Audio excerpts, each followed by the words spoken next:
안녕하세요. 비레베의 수다쟁이 연구실입니다. 오늘은 미젤로의 니켈 티타늄 옐로우, 알료는 PY53, 르네상스의 퍼머넌트 카민, 알료는 PR48:4 색을 조색하도록 하겠습니다. 지난 영상에서는 알리자린 크림슨에 대한 이야기와 함께 꼭두선이라는 식물에서 추출한 자연 알료에 대한 이야기를 했었는데요. 오늘은 동물성인 빨간색 자연 알료에 대한 이야기를 해보도록 하겠습니다.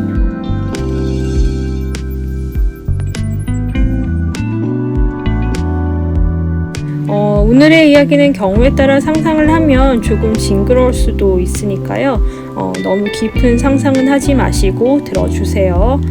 알료 목록에 등록된 동물성 자연 붉은색 알료 코드는 NR3, 커머즈 혹은 큐레미스, 그리고 NR4, 포치닐이 있습니다.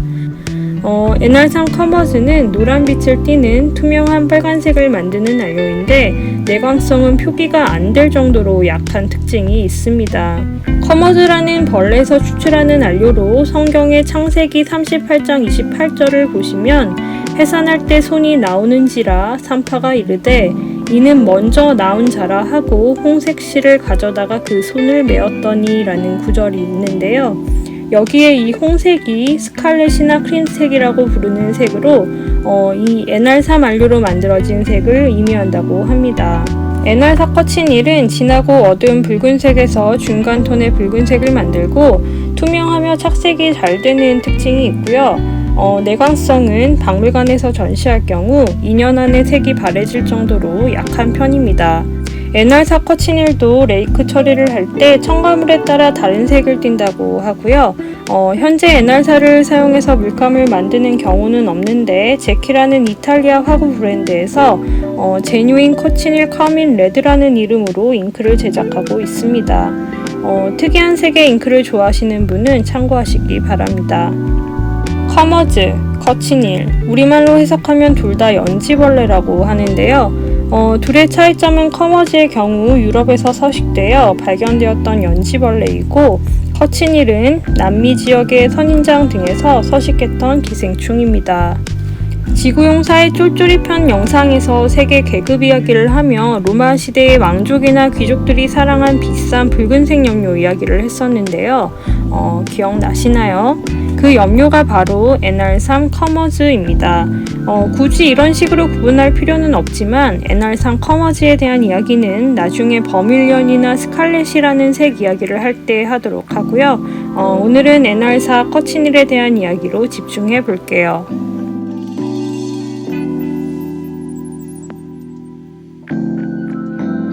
NR4 커치닐은 암컷 연지벌레에서만 추출되는 알료인데요. 이 붉은색은 연지벌레가 생성하는 카민산 때문입니다. 오늘 이야기할 보조색인 퍼머넌트 카민의 이름도 여기에서 온 것인데요.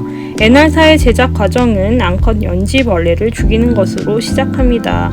끓는 물에 넣거나 직사광선에 노출시켜서 불태우거나 화덕에 증기나 열기를 세게 하여 처리한다고 하는데요. 하나같이 끔찍하고 잔인하죠? 그런데 각각의 사육 방식에 따라 다른 색을 얻을 수 있다고 하니 그나마도 목적에 따라 처형 방식이 골라지게 되는 거예요. 아이고 불쌍해라.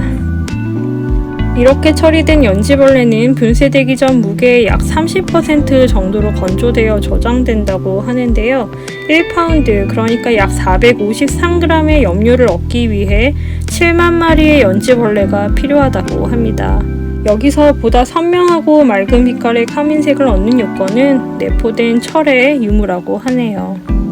아즈텍과 마야 문명 시대부터 애용되었던 연지벌레의 염료는 신대륙 발견 이후 유럽에도 전해지게 되는데요. 이때까지만 해도 유럽 지역에서 고급 염료로 사용되었던 커머즈 염료는 남미산 연지벌레 알료의 출현으로 점점 수요가 줄게 됩니다. 남미산 연지벌레가 유럽에 유입된 정확한 시기는 16세기인데요. 1550년부터 연지벌레 염료 판매 산업이 더욱 활발해집니다. 스페인을 통해 유럽에 건너온 연지벌레 염료는 러시아나 페르시아 지역까지 전파되는데요. 17세기에서 18세기에는 남미 지역의 가장 큰 산업 중 하나로 특히 18세기에는 금과 은의 수출 다음으로 세 번째로 큰 수입원이 바로 연지벌레 수출이었다고 합니다. 연지벌레로 만든 카민색을 사용했던 유명한 화가로는 미켈란젤로, 프랑스와 부시에 등이 있는데 특히 볼이 발그레한 사랑스러운 인물화를 많이 남긴 부시의 그림을 떠올리면 왠지 카민색이 잘 어울릴 것 같지 않나요? 1810년에서 1821년 벌어진 멕시코의 독립전쟁 이후 연지벌레 수입에 대한 스페인의 독과점은 그 막을 내리게 됩니다. 동시에 그 이후로 발견된 다양한 붉은색의 합성 안료는 연지벌레 안료의 소비를 감소하게 했는데요. 연지벌레 사육 과정의 어려움과 경비 그리고 안료의 품질 등의 차이로 20세기가 되면서 연지벌레 안료는 소수 컬렉터형 구매자에게만 소비될 뿐입니다.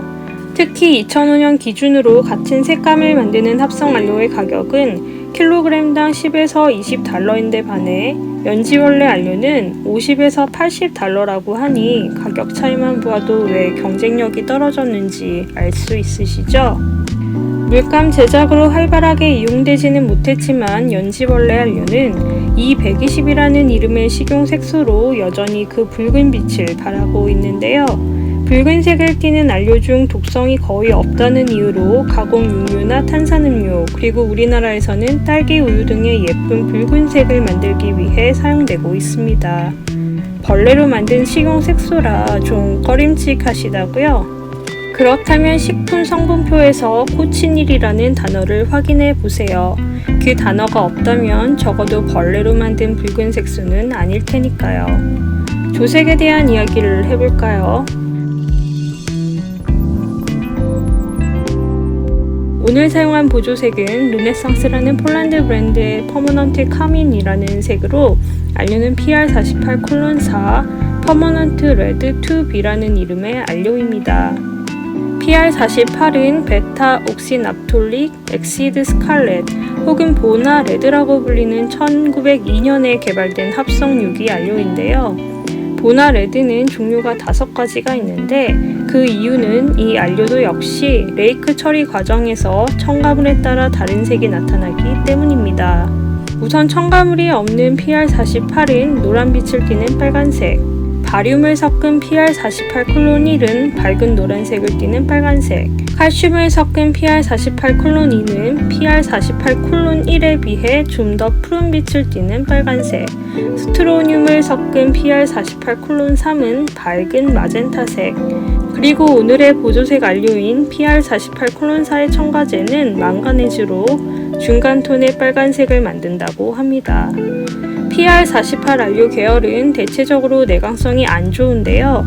그나마 가장 내광성이 좋은 PR48:4도 박물관에 전시할 경우 50년에서 100년 사이에는 색이 바래진다고 합니다. 내광성이 중요하신 분들은 물감 구매 시 PR48 계열 안료로 만든 물감은 특히 주의하시기 바랍니다. 르네상스의 퍼머넌트 카민색은 메스톤에서는 약간 프라이머리 레드의 색감으로 보이지만 물을 많이 사용할수록 아주 예쁘고 투명한 카민색의 발색을 보여줍니다. PY53과의 조색의 경우 PR48:4가 약간 반투명한 색임에도 불구하고 굉장히 불투명한 조색이 되었고요. 이 부분은 화면 왼쪽 상단의 그라데이션 발색에서 검은 선을 통해 확인하실 수 있습니다. 전체적인 조색의 색감은 나쁘지 않지만 조색 후 너무 불투명해져서 개인적으로는 단독으로 사용하거나 아니면 투명한 색감의 물감과 조색할 때 사용할 것 같은 카민색이었습니다. 오늘의 또 다른 자연안료와 PR48:4 퍼머넌트 레드 2B에 대한 이야기는 여기에서 끝입니다. 제 이야기가 재미있으셨나요? 제 이야기가 재미있으셨던 분들은 좋아요와 구독하기 부탁드리고요. 저는 또 다른 색 이야기로 다음 영상에서 뵙겠습니다. 영상 봐주셔서 감사합니다. 안녕히 계세요. 마지막으로 덧칠하고